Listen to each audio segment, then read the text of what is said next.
기존 설계사께서 가장 최선을 다해서 아마 보험을 준비하셨을 거다. 하지만 보험은 보험대학교가 있는 게 아니잖아요. 그렇기 때문에 어떻게 설계를 하는지의 방법에 따라서 그 능력치가 다르기 때문에 다르다라고 말씀을 드려요.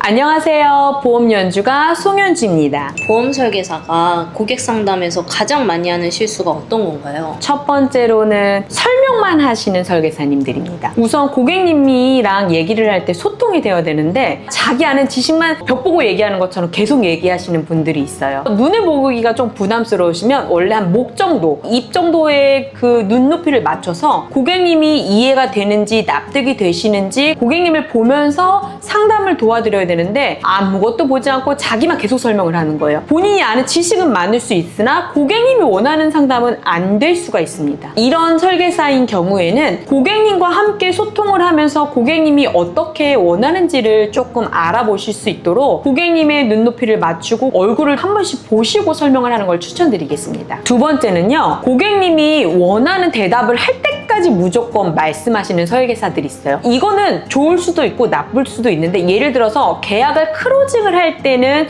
정해진 답을 무조건 계약을 하겠습니다라는 말을 들게 하는 거는 좋지만 그 전에 보험에 대해서 서로 비교 분석을 한다든지 점검을 할 때는 이런 유형은 약간 독이 될 수 있습니다. 그렇기 때문에 고객님께서 궁금하신 게 있고 내가 또 그거에 대한 답을 해주는 거가 필요하신데 나 혼자만 얘기를 하면 고객이 지루해 하실 수도 있고, 고객은 내가 궁금하지도 않은 내용을 쟤는 왜 설명을 하고 있지? 이렇게 생각이 들면 설계사가 아무리 유능할지라도 그것이 해가 될 수가 있어요. 첫 번째도 같고 두 번째도 같습니다. 어떤 것들을 하든지 간에 고객과 설계사가 서로 얘기를 하면서 하는 게 가장 좋고요. 그럴 때 고객의 원하는 것들을 저희가 또 빠르게 캐치를 할 수 있고, 또 고객님이 원하신 것을 캐치하면 그 원하는 것을 우리가 답변해 드릴 수 있기 때문에 계약의 길로 갈 수 있는 지름길이 될 수 있다고 생각을 합니다. 세 번째는 전 설계사에 대해서 나쁘지 않게 얘기를 한다든지 또 가지고 있던 보험이 무조건 안 좋다라고 얘기하는 건 저는 피하라고 얘기합니다. 저도 얘기를 하지만 항상 뭐라고 얘기하냐면 기존 설계사께서 가장 최선을 다해서 아마 보험을 준비하셨을 거다. 하지만 보험은 보험대학교가 있는 게 아니잖아요. 그렇기 때문에 어떻게 설계를 하는지의 방법에 따라서 그 능력치가 다르기 때문에 다르다라고 말씀을 드려요. 엊그저께 고객님도 큰 계약을 저한테 하셨거든요. 근데 A 보험 회사에 모든 것들을 가입을 다 하셨더라고요. 그렇다 보니까 이 A 회사는 이 보험료가 가장 좋은 거를 우리 고객님께 추천을 해 주셨을 거다. 하지만 저는 A만 비교하는 게 아니라 A, B, C, D에서 Z까지 최소한 10개를 비교하기 때문에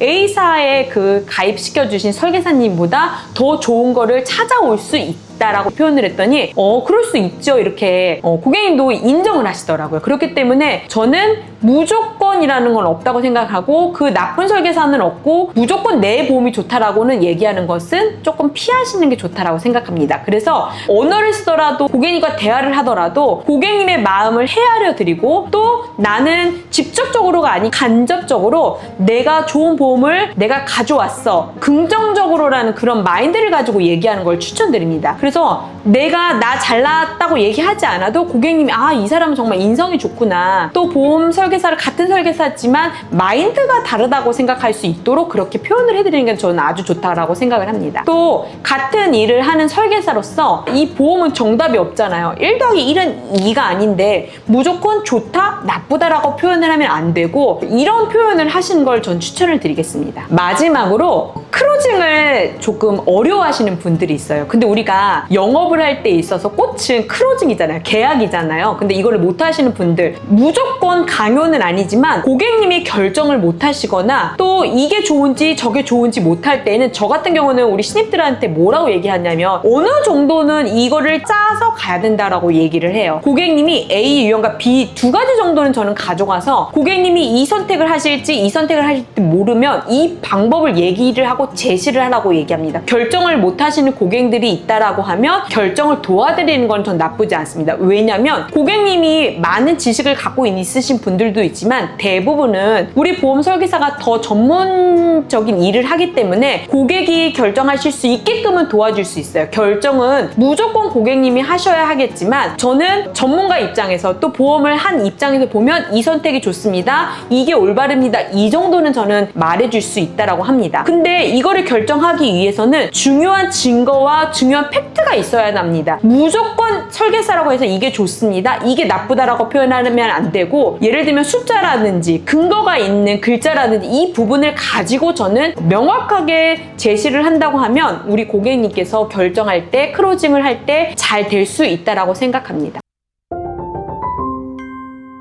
오늘은 보험 설계사가 고객님과 상담할 때 있어서 많이 실수를 하는 부분에 대해서 제가 얘기를 했는데 어쨌든 경력이 없으면 실수를 하기 마련입니다. 근데 이 실수를 할 때 되게 매끄럽게 잘 넘어가는가 하면 어떤 사람은 자기 실수를 그 자리에서 다 나타낼 수 있어요. 근데 둘 다 나쁘지는 저는 않다라고 생각합니다. 가장 중요한 건 뭐냐면 고객님 앞에서 진실한지 신뢰감이 느껴질 수 있도록 상담을 하는 거예요. 고객님 봤을 때 연기를 한다든지 말만 너무 번지르하다든지 이거보다는 조금 실수를 하더라도 고객님 제가 잘 알아와서 알려드리겠습니다. 아니면 제가 고객님한테 느끼는 이미지가 되게 신뢰감을 줘서 이 사람은 조금 실수를 하더라도 그게 좀 감춰질 수 있는 그런 설계사가 되는 게 저는 중요하다라고 생각합니다. 고객과 소통이 되는지 안 되는지 이걸 가장 많이 따져봐야 하고 고객님과 소통이 잘 된다는 거는 고객님의 얘기를 들어주고 또 고객님이 원하는 대답을 저희가 해줄 때 계약으로 이루어질 수 있습니다. 설명을 잘한다고 해서 무조건 계약을 잘하는 게 아니라 설명은 부족할지라도 고객님과 얘기가 잘 통해서 마음과 마음이 통할 때 또 계약이 되는 경우도 있습니다. 그래서 보험은 정답이 없기 때문에 이런 부분들을 다 살피셔서 계약하는 데 도움이 되시길 바랍니다. 이상 보험 연주가 송현주였습니다. 감사합니다.